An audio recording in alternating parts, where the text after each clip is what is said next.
This is Andy Paro for Boxing News. I'm joined by Frank Smith after a hectic night here in San Francisco. But Frank, we've just witnessed a stunning performance from Devin Haney with his victory against Regis Prograis.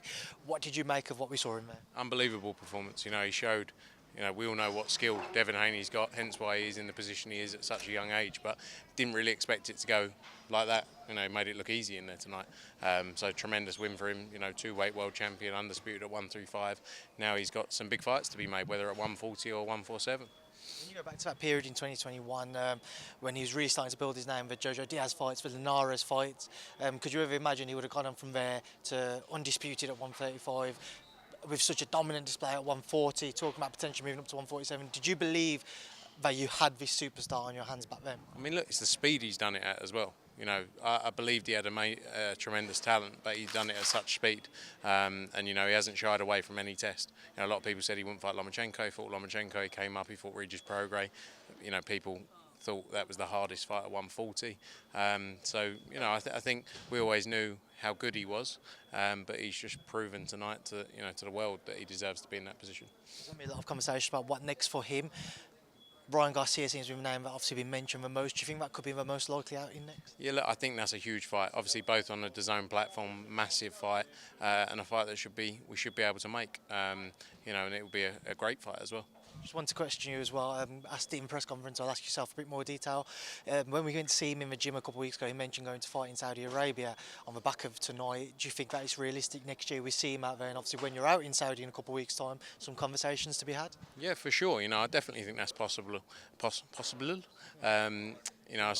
saw His Excellency Turki Al-Sheikh posted him on his Instagram as well. Look, he loves boxing. They love boxing in Saudi Arabia. They're making a huge push, and for sure that would be possible. And they want the biggest fight, so I could definitely see it happening. So just touch on the undercard as well. Ebanie Bridges with her defeat tonight. What did you make of it? Yeah, look, a lot of people shocked, but a great win in there and a great story.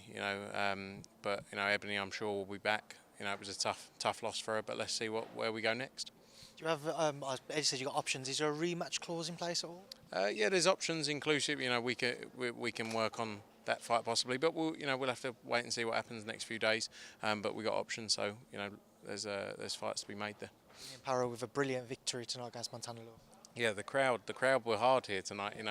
After about 3 minutes, they wanted action every second of every round.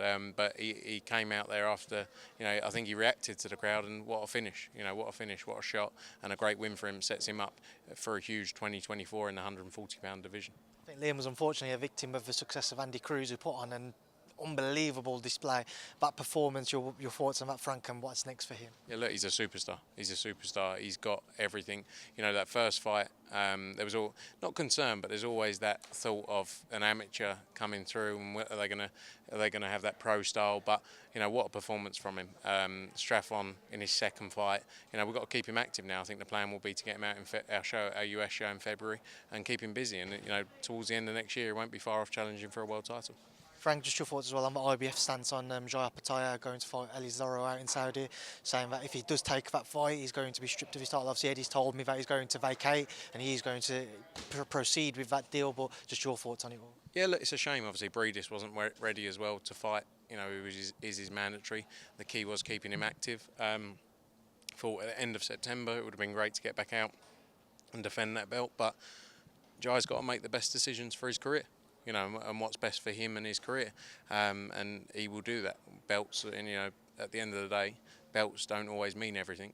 If you can secure yourself in this sport, it's a tough sport, and you've got to make the right decisions. How long have you guys known about the IBF stance on it, or was it very much so last night that you guys found out as well? I think there's been discussions, obviously, but it was last night that it came to that decision. So it's one of those things. And then just finally, Ben, Eubank Jr. No? Nothing, not yet. We've still got Sunday. It's no, actually I got 20. What's the time now? I've got 25 hours and 5 minutes. So let's see. Let's see indeed. Frank, thank you for speaking to me. I'll speak to you again soon. Cheers, pal. Good to see you.